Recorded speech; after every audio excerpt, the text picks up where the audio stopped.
Oi gente, isso daí é Pedrosa, começando mais um vídeo aqui no canal.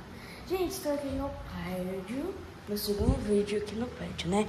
Agora eu vou falar pra vocês sobre aquele barulho que eu tô escutando no elevador de serviço quando tá chegando aqui embaixo. Então vamos ver se acontece de novo. Hoje é o mesmo dia, tá?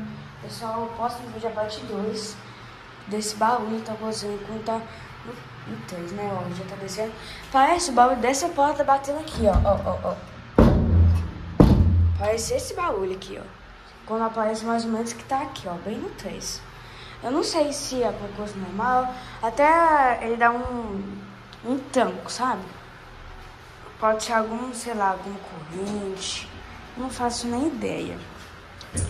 Agora vamos 14. Subir.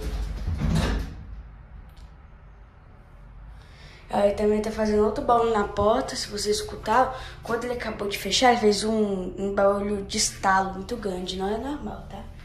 Não sei se vocês escutaram.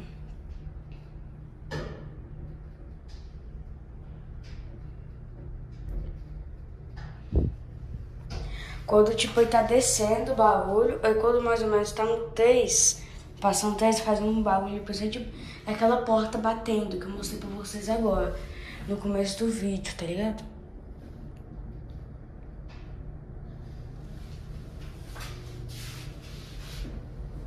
Chegou.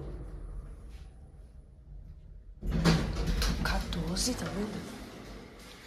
Tá até um pouquinho. Então vamos, né? Ó, aí a gente vai pra descer.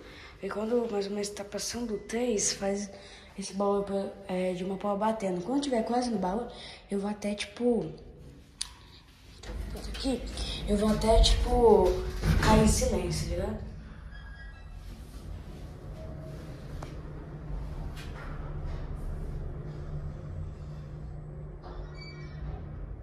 Vocês vão ver.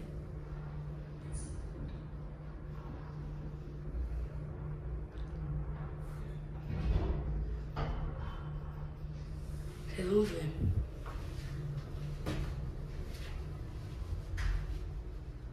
Quer ver? Escutem. Quer ver?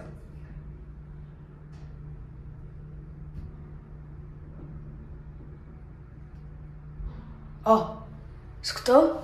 Um pam. Vocês depois escutar no vídeo. Ele até dá um tanquinho, sabe? Eu tipo, penso pra parar, mas não para. Tá? É o barulho como se o rolamento do motor estivesse travando naquela parte lá. Tá? Eu vou chamar, a gente vai lá pro G. Vocês escutaram, galera? Então é esse barulho que eu tô assustado, tá? Então, foi esse vídeo. Espero que vocês gostaram. Se gostar, deixa o like, inscreva. Tchau, gente. Próximo vídeo. Valeu, falou e fui!